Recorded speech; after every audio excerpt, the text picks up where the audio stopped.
Hello everyone, কেমন আছেন সবাই? তো আজকে আবার একটা ব্লগ নিয়ে আসলাম। তো আজকের ব্লগে বিকালের নাস্তায় ঝটপট চিকেন তান্দুরি স্যান্ডউইচ দেখাবো, মানে গ্রিল চিকেন স্যান্ডউইচ দেখাবো। এখানে আমি মুরগির ব্রেস্টের পিস ছোট ছোট করে কেটে নিয়েছি, আর এখানে মশলা হিসেবে আমি দিয়েছি মরিচের গুঁড়া, জিরার গুঁড়া, আর চিকেন শানের যে তান্দুরি মশলাটা আছে ওটা দিয়েছি, লবণ, সয়া সস দিয়ে আমি কিছুক্ষণ রান্না করে নিয়েছি। আর এখন আমি দিয়ে দিচ্ছি প্রাণের বারবিকিউ সস। তো আমি কিন্তু এটা মিডিয়াম হাই হিটে চিকেনটা রান্না করছি, কারণ লো হিটে দিলে চিকেনের জুসিনেসটা চলে যায়। তো সসটা দিয়ে আমি কিছুক্ষণ আরও রান্না করে নিব। আমি সাথে গোলমরিচও দিয়েছিলাম, 1 টেবিল চামচের মতো গোলমরিচের গুঁড়ো দিয়েছি।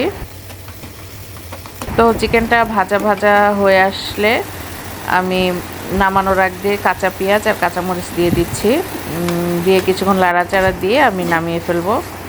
তো চিকেনটা আমার হয়ে এসেছে।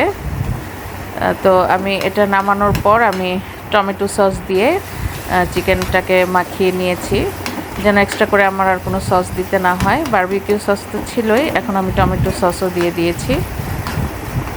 আমি কিন্তু চুলা থেকে নামিয়ে আমি টমেটো সসটা দিয়েছি চিকেনটাতে। আর এখন আমি মেয়োনেজটা চিনি দিয়ে মেখে নিয়েছিলাম, চিনি অ্যাড করে নিয়েছিলাম মেয়োনেজে 1 টেবিল চামচের মতো। তো মেয়োনেজটা এখন মেখে নিচ্ছি, আর যে চিকেনের গ্রেভিটা তৈরি করেছিলাম এই গ্রেভিটাও দিয়ে দিব।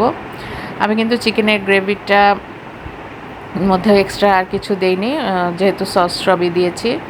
আর এখন শসা দিয়ে দিলাম 2 স্লাইস, আর মজরেলা চিজ দিয়ে দিচ্ছি, মজরেলা চিজের একটা স্লাইস দিয়ে দিলাম। এটাতে চাইলে সবজিও অ্যাড করা যায়, গাজর, বাঁধাকপি। গাজর বাঁধাকপি আমার ঘরে ছিল না, কারণ এখন তো অ্যাভেলেবেল না গাজর বাঁধাকপি, তাই দেইনি। গাজর বাঁধাকপি দিলে আরও টেস্টটা সুন্দর আসে। ঘরে যাই ছিল তাই দিয়েছি। আর এখন আমি গ্রিল প্যানে স্যান্ডউইচগুলো আস্তে আস্তে লো হিটে ভেজে নিব। তো গ্রিল প্যানে দিলে কিন্তু আসলে স্যান্ডউইচের দেখতে খুব সুন্দর হয়, একটা গ্রিল ভাব আসে, খুব ভালো লাগে।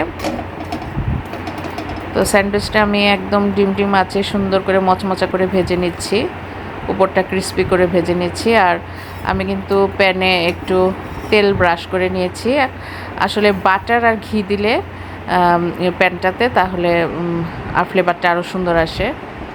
এই তো গ্রিল স্যান্ডউইচ রেডি। আর এখানে মজরেলা চিজটা একদম মেল্ট হয়ে এসেছে স্যান্ডউইচটা কাটার পরে। তো আজকের ব্লগটা কেমন লাগলো? ঝটপট একটা বিকালের নাস্তা বা টিফিন যাই বলেন, সবাই কমেন্ট করে জানাবেন। আল্লাহ হাফেজ।